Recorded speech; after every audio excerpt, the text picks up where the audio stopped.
L'hiver arrive, les journées raccourcissent, le froid s'installe et comme par hasard, c'est aussi la période où beaucoup de gens tombent malades. Rhume, angine, gastro, grippe, chaque année, on a presque l'impression que c'est inévitable. Mais pourquoi? Est-ce vraiment le froid qui nous rend malades ou bien les microbes? On a tous déjà entendu « mets ton manteau, tu vas attraper froid ». Mais est-ce vrai? Peut-on réellement tomber malade uniquement à cause de la température extérieure? Pour répondre, il faut d'abord comprendre ce que sont les microbes, comment ils fonctionnent et pourquoi l'hiver leur est si favorable. Les microbes regroupent plusieurs catégories d'organismes invisibles à l'œil nu. Il y a les bactéries, parfois utiles, mais aussi responsables de certaines infections. Les virus, encore plus petits, qui ne peuvent survivre qu'en infectant nos cellules. Et les champignons microscopiques, comme certaines levures.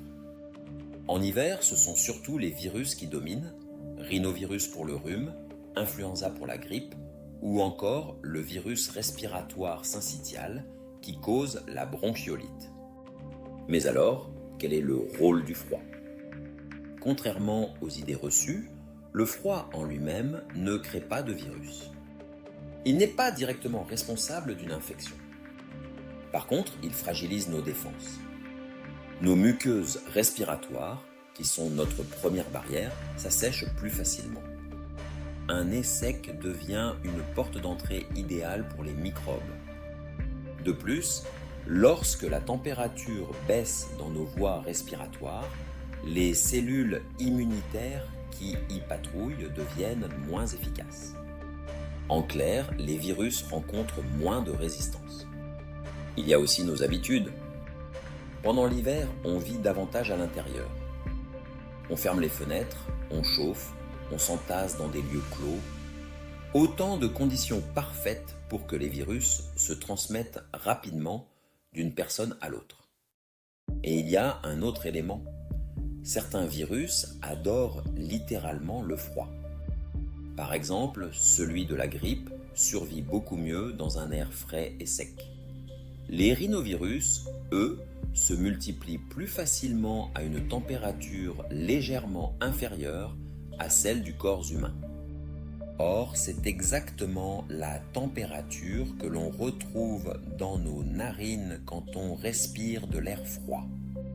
Heureusement, notre organisme n'est pas sans défense. Le système immunitaire est une véritable armée en permanence sur le qui-vive.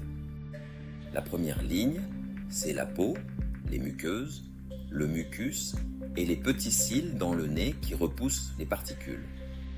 Ensuite viennent les cellules immunitaires, capables de détruire les intrus. Et enfin, les anticorps qui reconnaissent et neutralisent les virus.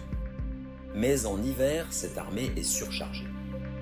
Elle doit lutter contre plus d'ennemis dans un contexte moins favorable et il suffit d'un petit déséquilibre pour que l'infection prenne le dessus.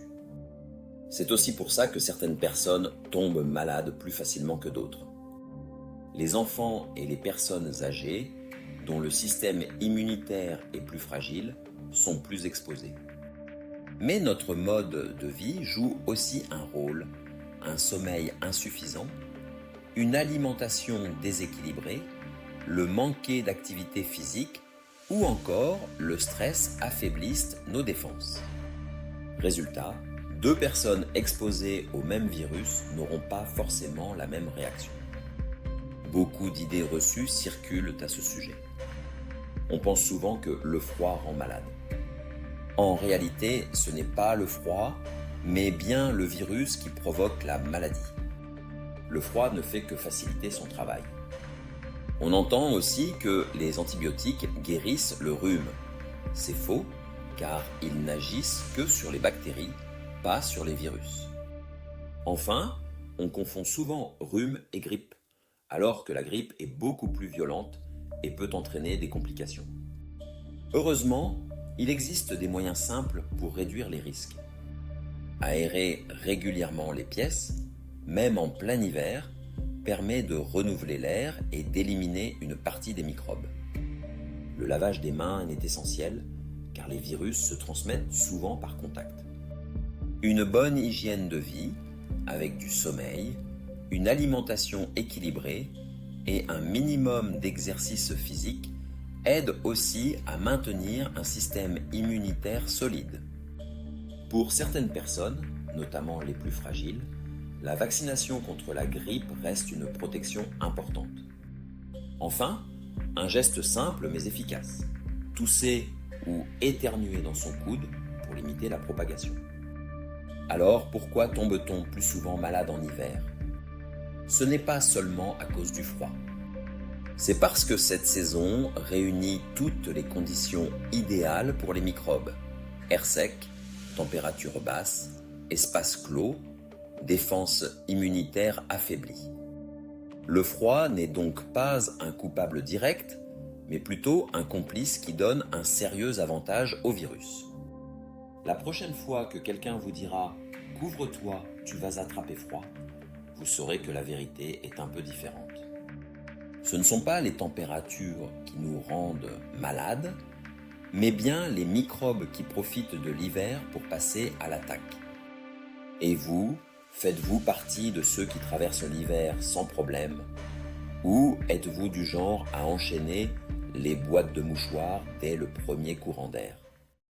Si cette vidéo vous a plu, n'oubliez pas de mettre un pouce bleu, de vous abonner pour ne rien manquer et de partager autour de vous. Ça aide énormément la chaîne à grandir. Merci et à très bientôt pour une nouvelle vidéo Factari.